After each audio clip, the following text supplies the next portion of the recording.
ఏమండి, మన రమ్యకి అప్పుడే 100 ఏళ్ళు నిండిపోయాయా?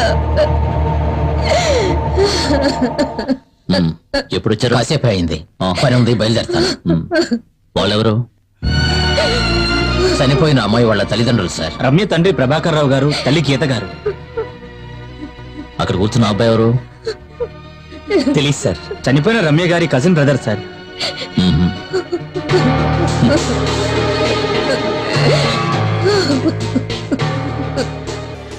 మిగిలిన ఇద్దరు మా అమ్మ నాన్న సార్. ఎందుకు నువ్వెవరు? నా పేరు అశోక్, పక్కనే మా ఇల్లు. ప్రభాకర్ రావు గారు మేము ఫ్యామిలీ ఫ్రెండ్స్ అండి. అయితే ఏంటి? ఏమయ్యా, క్రైమ్ సీన్ లో పొలిటీషియన్స్ ఎందుకు? అది కాదు సార్, ఈయన పార్టీ. ఏమిటయ్యా పార్టీ? పంపించాయి సార్. Sorry sir.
ఏమిటిది? Rat poison sir. ఎక్కడ దొరికింది? మంచం మీద దొరికింది సార్. తేనెలో దీన్ని కలుపుకుని తాగింటారు సార్. Sorry sir.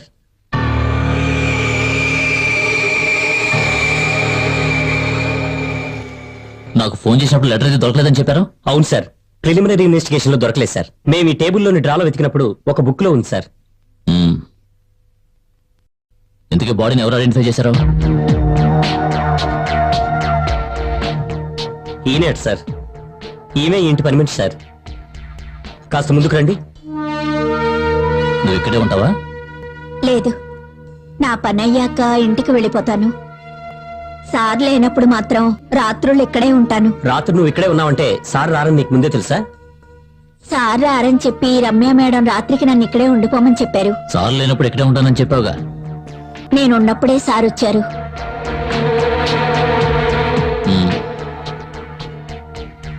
ఆ తర్వాత ఏం చేశావు? నేను ఇంటికి వెళ్ళిపోయాను. చెప్పకుండానా? నేను చెప్పే వెళ్ళాను. ఆ సమయంలో వాళ్ళిద్దరికీ ఘర్షణ జరిగింది. కారణం నాకు తెలీదు. ఏం మాట్లాడుకున్నారు? నాకు సరిగ్గా వినిపించలేదు. ఒకవేళ ఆస్తి విషయంలోనూ డబ్బు విషయంలోనూ గొడవ పడి ఉంటారు. సార్, టేబుల్ మీద కొంచెం బంగారం ప్యాక్ చేసి ఉంచారు సార్. ఈ రమ్యకి రోజు ఉదయాన్నే లేచే అలవాటు ఉందా? లేదండి, ఉదయాన్నే టీ ఇవ్వడానికి నేనే లేపుతాను. మరి ఉదయాన్నే నువ్వు లోపలికి ఎలా వస్తావు? రాత్రి నేను ఇంటికి వెళ్ళేటప్పుడు తాళం వేసుకుని వెళ్ళిపోతాను. నా దగ్గర ఒక తాళం ఉంది. మళ్ళీ ఉదయాన్నే వచ్చి తలుపులు తెరుస్తాను. మామూలుగా ఆవిడ ఎప్పుడు లేస్తారు?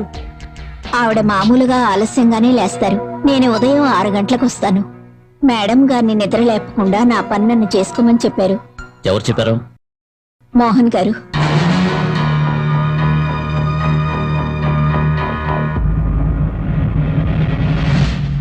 నీ పేరేమిటి? సుమేష్. కాస్త ముందుకు రారా. నువ్వంత ఉదయం ఇక్కడేం చేస్తున్నావు? పాలు తీసుకొచ్చాను సార్. నువ్వు పాలవాడివా? నేను చూస్తుంటే అలా అనిపించడం లేదే. లేదు సార్, రోజు మా అన్నయ్య పాలు సప్లై చేస్తాడు. నేను బెంగళూరు నుంచి ఉదయమే వచ్చాను. పాలు సప్లై చేసే టైంకి అన్నయ్య లేవలేదు. అవును, మీ అన్నయ్య ఆలస్యంగా లేవటానికి కారణం ఏంటి? ఇతను చెప్పేది నిజమేనా? నిజమేనండి. మ్మ్. అవును, నీ పేరేమిటి? బాలు. నేను పేపర్ వేస్తుంటాను. నువ్వు ఎన్ని గంటలకు వచ్చావు? 7:30 ఆ ప్రాంతానికండి. ఎప్పుడు ఆ టైంలోనే పేపర్ వేస్తావా? లేదు సార్, ఆ రోజు పేపర్ రావటం లేట్ అయ్యింది. ఎందుకు? పేపర్ రావటం ఎందుకు లేట్ అయిందంటే అదే ఎందువల్ల? లారీ టైర్ పంచర్ అయింది సార్.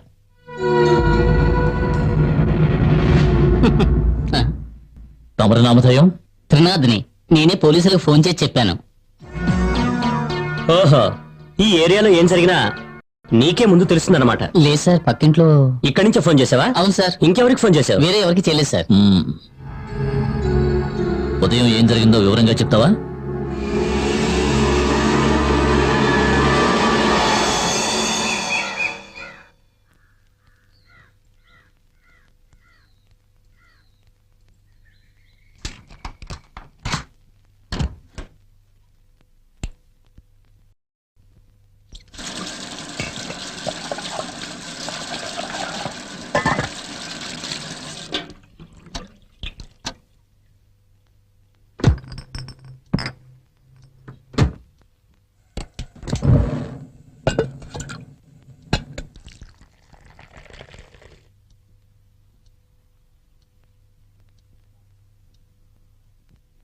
అమ్మా, రమ్యమ్మ, అమ్మా, రమ్యమ్మ, అయ్యగారు, అయ్యగారండి, రమ్యమ్మ గారు.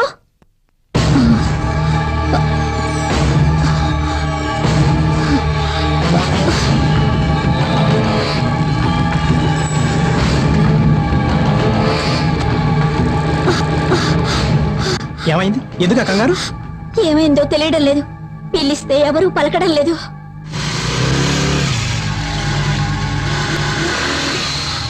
Hi, good morning.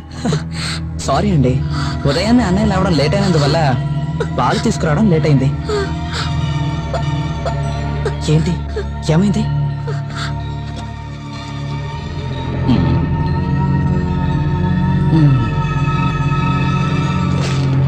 ఏంటి అక్కడ నిలబడిపోయావు? మిగతా వాళ్ళ ఇంట్లో పేపర్లు వేయవా?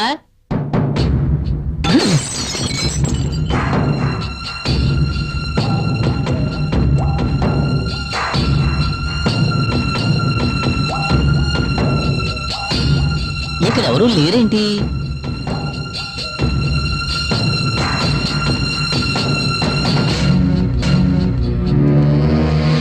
ఏంటి, ఏమైంది?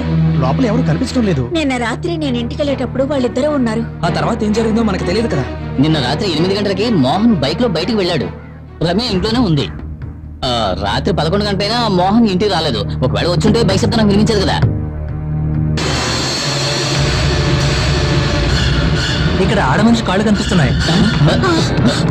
నేల మీద పడుకుని ఉన్నారు. ఎక్కడ? ఎవరు కనిపించట్లేదే. కాస్త కింద నుంచి చూడండి, కనిపిస్తుంది. కనిపిస్తుందా? ఇప్పుడు కనబడుతుంది. తల కనబడలేదు, కాళ్ళు కనబడుతున్నాయి.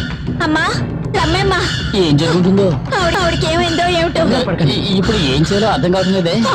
ప్రాణం ఉంది, కాళ్ళు కదలడం నేను చూశాను. అయ్యో దేవుడా.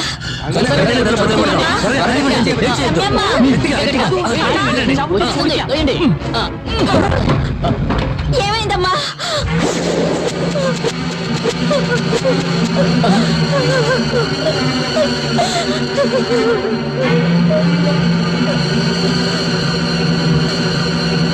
ప్రాణం పోయింది. దేవుడా, అమ్మగారిని తీసుకెళ్లిపోయావు. నువ్వే కదా బ్రతుకుందని చెప్పావు. అయ్యో, నేను చూశాను. ఏం చూశారు? డ్రెస్ కదిలింది.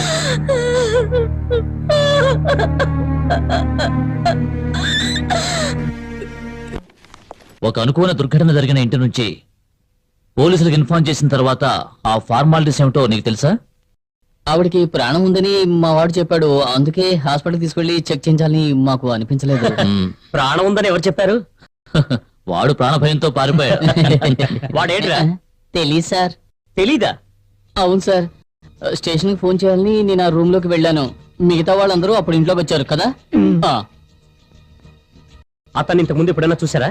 లేదు సార్. ఫోన్ చేసిన తర్వాత నువ్వేం చేస్తున్నావు? ఇంటికి తాళం పెట్టి వెళ్ళిపోయాను సార్. ఇంటికి తాళం ఎందుకు పెట్టావు? అప్పటికే చుట్టుపక్కల జనాలందరికీ విషయం తెలిసి రావడం మొదలు పెట్టారు. వచ్చిన వాళ్ళందరూ ఇంట్లోకి వెళ్ళడం మంచిది కాదని. ఓహో, అబ్బో, నువ్వేమైనా సెక్యూరిటీ గార్డు అనుకుంటున్నావా? అయితే మీరెవరూ ఆ వ్యక్తిని గమనించలేదు. ఆ? అవును సార్, అప్పుడున్న పరిస్థితుల్లో ఎవరూ ఆ విషయాన్ని గమనించలేదు. Excuse me please. వీళ్ళందరూ అడ్రస్ తీసుకుని పంపించేయండి. సార్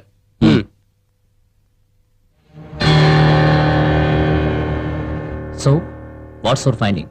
తలుపుల మీద కిటికీల మీద ఇప్పుడు వెళ్ళిన ఆ 4 ఫింగర్ ప్రింట్స్ ఉన్నాయి. తేనెతో కలిపిన విషం బాటిల్ మీద చనిపోయిన ఆ అమ్మాయి ఫింగర్ ప్రింట్స్ మాత్రమే ఉన్నాయి. రూమ్ లో చాలా చోట్ల ఎవరివో ఫింగర్ ప్రింట్స్ ఉన్నాయి. మోస్ట్ ప్రాబబ్లీ ఆమె హస్బెండ్ అయి ఉండొచ్చు. What about him? Mister Mohan trace out చేశారా? లేదు సార్, మొబైల్ స్విచ్ ఆఫ్ చేసింది. అయితే ఆయన ఎక్కడికి వెళ్ళి ఉంటారో? ఎక్కడికి వెళ్ళారో తెలియట్లేదు సార్. పోస్ట్ మార్టం ఏర్పాట్లన్నీ పూర్తయ్యాయి. సార్, మిస్టర్ మోహన్ గారి ప్రింట్స్ ఆయన ఆఫీస్ లో ఉంటుందేమో. Sure, you can do that. Sir shall I leave now sir?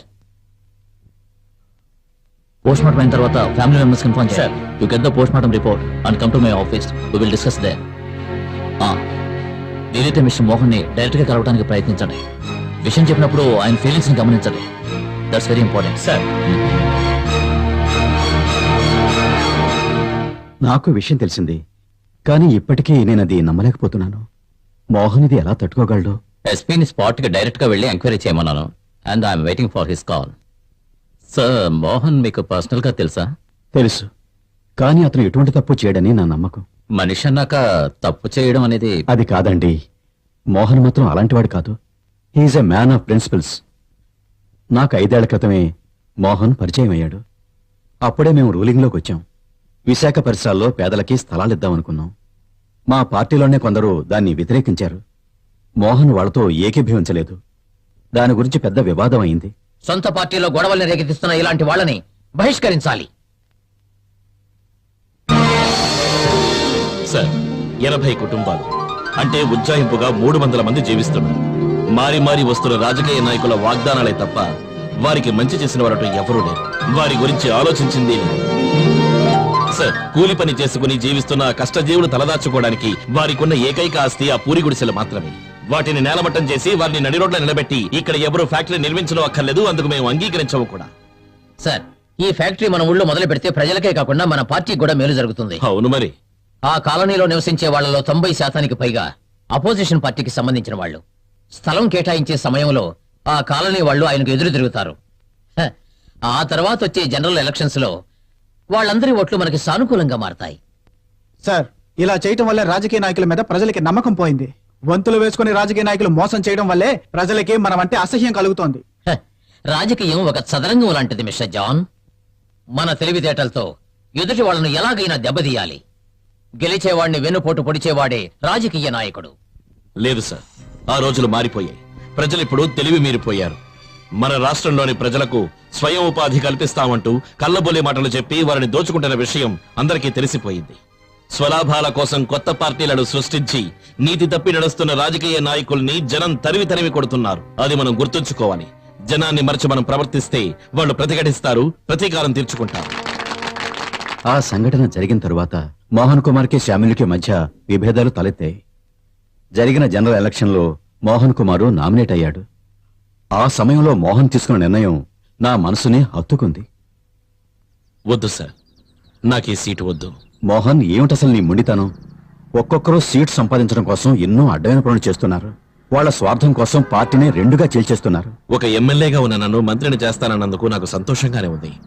కానీ నాకంటే సీనియారిటీ అర్హత ఉన్నవాడు పార్టీలో ఉంటుండగా నాకే సీట్ ఇవ్వడం అంత మంచిది కాదు సార్. ఇంతకు నువ్వు అనేది ఎవరి గురించి? ఇబ్రహీం సార్. పార్టీ కోసం అహర్నిశలు పాటుపడుతున్న ఆ మంచి వ్యక్తిని మనం విస్మరించకూడదు సార్. నీలాంటి వాడు ఉండటం మా పార్టీకి గర్వకారణం. నువ్వు live example. I'm proud of you. Mohan సత్ప్రవర్తనతో ఇబ్రహీం గారు చాలా సంతోషపడ్డారు. ఆ తర్వాత 2 నెలల్లో మోహన్కి పెళ్ళయింది. ఈ మధ్యన ఇబ్రహీం గారు హార్ట్ అటాక్ తో చనిపోవటం వల్ల ఆ పోస్టుకి తగిన వారు ఎవరని అందరం ఆలోచించాం. పార్టీలో కొంతమంది వ్యతిరేకతను తెలియజేసినా మోహన్కి ఆ స్థానాన్ని ఇవ్వాలని మేము నిర్ణయించాం. అప్పుడు బై ఎలక్షన్స్ లో మోహన్ నిలబడ్డాడు. అతన్నిప్పుడు నేరస్తుడని చెప్తున్నారు. I can't believe this.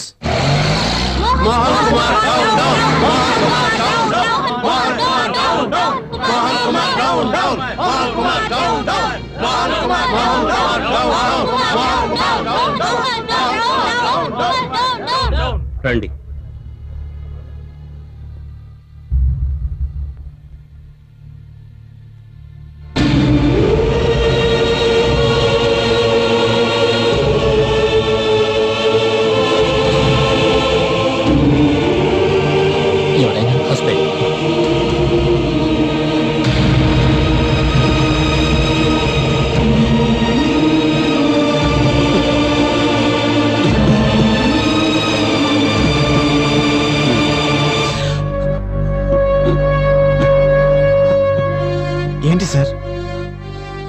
బాడీని మీరు తీసుకెళ్లొచ్చు.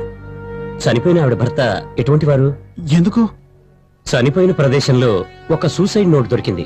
అందులో మోహన్ నిలబడకు. పో బయటికి. నేను వద్దు, నువ్వు ఇంకేం చెప్పకు. ఈ క్షణం నుంచి నా కంట పడకు. పో బయటికి పో. వద్దు, నన్ను వద్దు. నా కూతురు కంటి పాపలా చూస్తున్నాడు. దాన్ని చంపేశావు కదరా.